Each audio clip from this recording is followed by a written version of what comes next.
ಇತಿ ಕಶ್ಯಪರ ಮಗ ಆ ಶ್ರೀಹರಿ ಕಾಲ ವಟುವಾಗಿ ನಿನ್ನ ಮುಂದೆ ಗೋಚರಿಸಿದ್ದಾನೆ, ಅಪತಿ ಇದ್ದಾನೆ.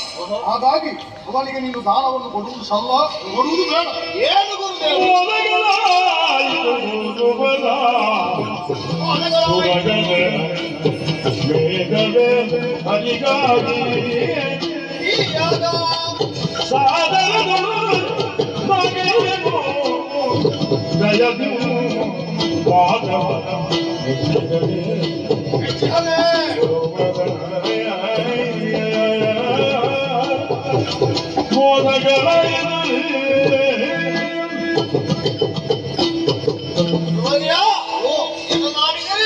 ಅಂದವ ಸಾಮಾನ್ಯನಲ್ಲ.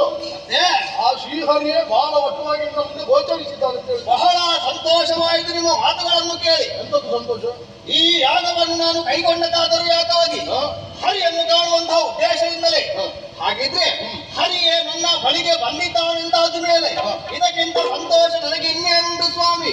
ಸಂಪೂರ್ಣ ಒಪ್ಪಿಗೆಯಿಂದಲೇ ಹಾಗಿದ್ರೆ ಅದು ಬಂದೆ ನಮಗೆ ಬುದ್ಧಿ.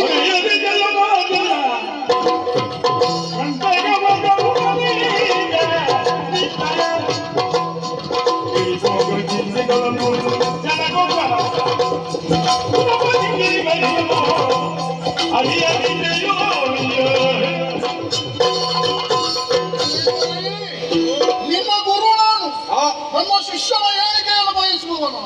ನಿನಗೇನಾಗಬಾರದು ಅಂತ ನನ್ನ ಆಸೆ. ಇಲ್ಲದಿದ್ರೆ ಈ ಸಂದರ್ಭದಲ್ಲಿ ನಾನು ಬರಬೇಕು ಹೇಳು. ಶ್ರೀಹರಿಗೆ ಅವನ ರೂಪದಲ್ಲಿ ಬರುವುದು, ಈ ರೂಪದಲ್ಲಿ ಯಾಕೆ ಬಂದದ್ದು? ನಿನ್ನಲ್ಲಿರುವುದನ್ನು ದೋಚುವುದಕ್ಕಾಗಿ, ಒಂದು ವೇಳೆ ನೀನು ದಾನವನ್ನು ಕೊಡುವುದಕ್ಕಾಗಿ ಮುಂದಾದ್ರೆ ನಿನ್ನಲ್ಲಿರುವ ಸಕಲ ಐಶ್ವರ್ಯ ಸಂಪತ್ತು ಸುಖ ಭೋಗಗಳೆಲ್ಲವೂ ನಿನ್ನಿಂದ ನಾಶವಾಗುತ್ತದೆ. ಅಸುರ ಕುಲವನ್ನು ಕಂಡ್ರೆ ಆತನಿಗೆ ಆಗುವುದಿಲ್ಲ, ಅಪಟಿ ಇದ್ದಾನೆ. ಹಾಗಾಗಿ ಕೊಡುವುದು ಬೇಡ ಬೇಡ ಬೇಡ.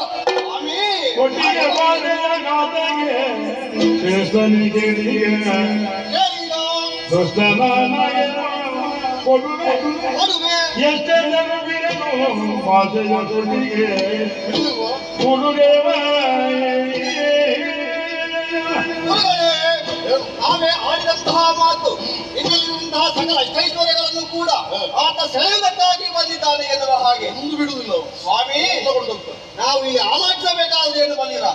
ನಾವು ಬರುವಾಗ ಕತ್ತಲೆ, ಹೋಗುವಾಗ ಕತ್ತಲೆ ಇರುವಂತಹ ಜೀವನ, ಆ ಜೀವನದಲ್ಲಿ ಇರುವುದೇ ಬೆಳಕು. ಬೆಳಕನ್ನು ಕಾಣಬೇಕು ಅಂತ ಇದ್ರೆ, ಆ ಹರಿಯ ಪದವನ್ನು ಸೇರಬೇಕು ಅಂತ ಇದ್ರೆ ಇನ್ನೇನು ಬೇಕು ಸ್ವಾಮಿ? ಬಂದ್ರೆ ಪೂರ್ತಿ ಕತ್ತಲೆ. ಸರ್ವಸ್ವವನ್ನು ನಾವು ಕಳೆದುಕೊಂಡೇವು ಅಂತ ಆದ್ರೆ ನಮಗೆ ಪರಮೋಕ್ತಿಯಾದಂತಹ ಮುಖ್ಯನ ಕಾಣಿಸುವುದಕ್ಕಾಗಿಯೇ ಆ ಭಗವಂತ ಪ್ರೇರಕನಾಗಿ ಬರ್ತಾನೆ. ಪ್ರೇರಕನಾಗಿ ಬಂದಿದ್ದ ಸರ್ವಸ್ವವನ್ನು ಕೊಡುವುದಕ್ಕೆ ನಾನು ಸಿದ್ಧನಿದ್ದೇನೆ. ಮತ್ತೊಂದು